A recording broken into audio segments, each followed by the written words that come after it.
understand they have a fair bit of sway over the legislature as well, which is it's problematic. But so do ours, so that's not an issue. But I think the division of power is a very is a very liberalist kind of thing. That in liberalism in the sense of in the wide original ideological sense, not the Democrat versus not the right left sense. Does that make sense?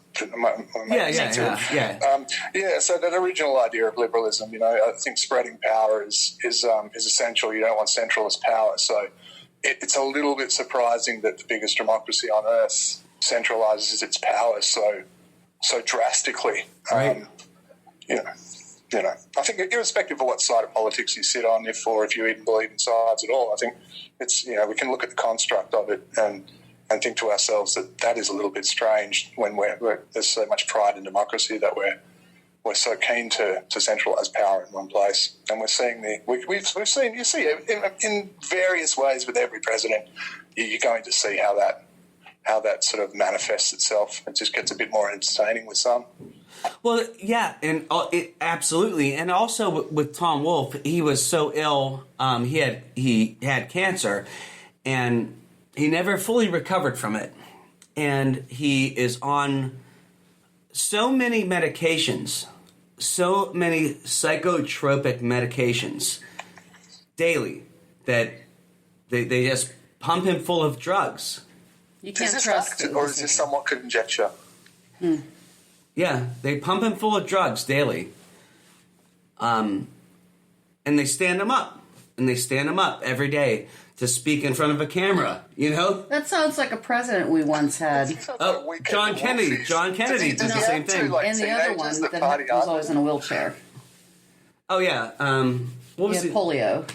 Who was our president with polio? Taft? Was it Taft? Taft. I can't remember. Well, we always have public officials that get pumped full of drugs and put in front of a camera, basically. John Kennedy is one. Yeah. So. Just pumped full of drugs. Sounds like a great tourist advertisement for the US. Right. We quote always have elected officials who are pumped full of drugs. Right, exactly. Come see the US of A. Yeah. And then the last I think it was on Friday, Tom Wolfe, he was so drugged out on whatever they gave him, and they put him on TV, and he didn't even know what he was saying, and the guy that was doing sign language, there was a sign language box, didn't know what to do, so he just stopped and he put his hands down. Oh, see, that's not good enough. That's one of my favourite things about the modern world, and this is a segue that has to happen. Sign language guys, like signers for political people, for rock shows. These people they are the real heroes of this world. I don't want to disrespect our health workers, etc. But some of the work these guys are doing in the modern world, they are. Why haven't we had this there all along? They're outstanding human beings. The passion that they put into their work it's invigorating. I would agree. Oh, with that. yeah. So we have here's to bring it back to state leaders. Our state leader is named Mark McGowan in Western Australia. Objectively, I think doing a pretty good job through all this craziness. But he was his home suburb, or his home kind of town, is called Rockingham, and it's none of them will be listening to this. It's the age of motherhood is rampantly dropping there, where it's going up everywhere else. It's a real interesting place. So he's giving a press conference there, and the sign language person, the girl's going behind him, and you can hear cars driving past, and these real rough guys like yelling out their praise of him with, just littered with expletives and passion. And it happens two or three times during this press conference. The fucking sign language person is nailing it. Is signing the cars going past, signing the abuse, signing. It's fantastic, and laughing her box off as she's doing it. And to his credit, the Premier of WA, Mark McGowan, is having a great laugh at the same time. But no, he's certainly not on a lot of. I don't think he's on drugs. He's pretty good. I'm going to say. You don't know. He's doing all right. I can't know. I can't know this. I can't know. But it's those sign people, man, they've done some fantastic work of late. Oh, they are, and I have this fantastic idea, which I'll probably never follow through with, but green screen myself in the sign language guy's box just to side by side with Tom Wolfe and just do whatever I want to do. Maybe I'm playing a little guitar, maybe I'm doing a little jazz flute. I don't know. You'd have to walk like an Egyptian, surely. Maybe I'd do, yeah, of course. Get your bangles on. It'd be fantastic. Do a couple of those, little green screen. I don't know. But it's wild. It's wild anymore. I'll tell you what.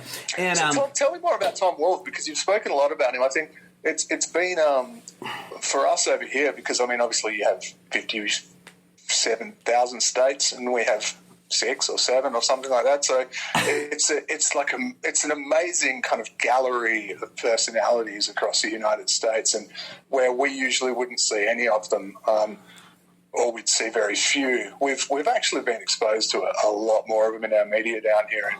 Well, yeah, more for entertainment value than political value. Yeah, but man, there's some people down. It's an interesting crew. So to those positions. Yeah, absolutely. So right now. Right above us in New York, you have the Cuomos. You have Mayor Cuomo, and then Andrew Cuomo. Andrew and Tony. Is it Anthony? Anthony and Tony Cuomo, and then the Cuomo on CNN. They're all family. So they're they're like a little mafia. Right above us in New York, the Cuomos. So that's cool. So we got that going on, and then we got Las Vegas, who says, we're going to do the most American thing ever that Americans can do and say, fuck it, we're just going to open casinos because people are quivering at the hips to start gambling again. They want the money. Yeah, we want money, and they said, fuck it, we're going to open everything. So everything is spread out everywhere, crazy. So casinos are open, we can't get our hair cut. and here's a funny story about Tom Wolfe. Adam's in the bathroom. He decides to put his. It's a real one. This is a real story. This is a real story. Yeah. He put his black beret on and decided to shave off all of his hair around it. So he gave himself a bowl cut. And the next thing I know, he's screaming. He's like, "I hate you, Tom Wolfe. I hate you, Tom Wolfe. You have no hair. You don't understand." And I'm like, what's going on? And then I saw the aftermath. It was absolutely terrible. And he's like, I'm shaving it all off. So, that's where Tom Wolfe becomes personal. Tom Wolfe is responsible for this, Adam. Unless you saw his doctor and have the same psychotropic experience than he does.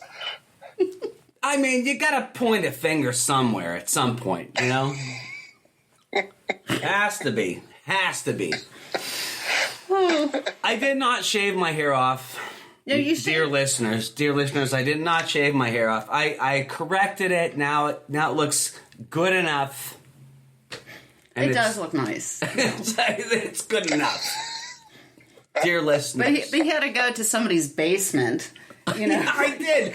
I actually went to a woman's basement who did haircuts in her basement because it was underground haircuts. It was like underground haircuts. It was like a speakeasy for haircuts. Did you have to knock on the steel door, a little slat opens up? A secret knock. What was the password? No, there wasn't a password. It was very close to that. It was very close. I had to text the guy, and then he had to text me back something, and then I had to email somebody, and then I went there with the address. It was crazy. And it's like, oh, fuck! It was. I hate you, Tom Wolfe, all along. I could have got him so easily.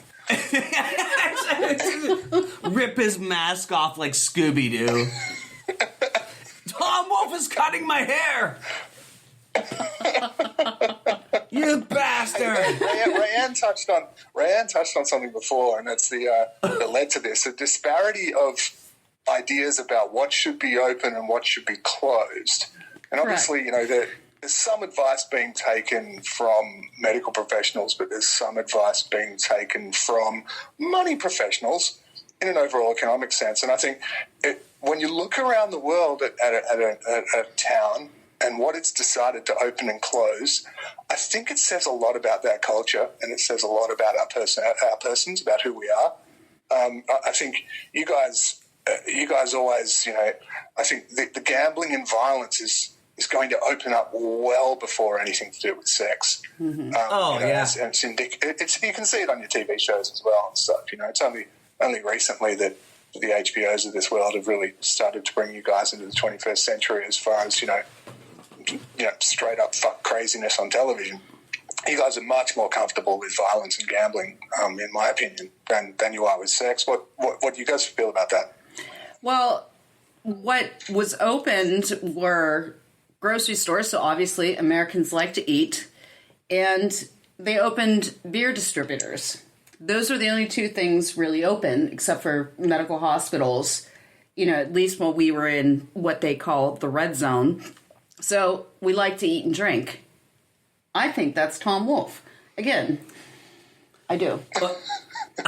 Pharmacies and corner and drug corners. Oh yes, drugs too. Yes, Rite Aids.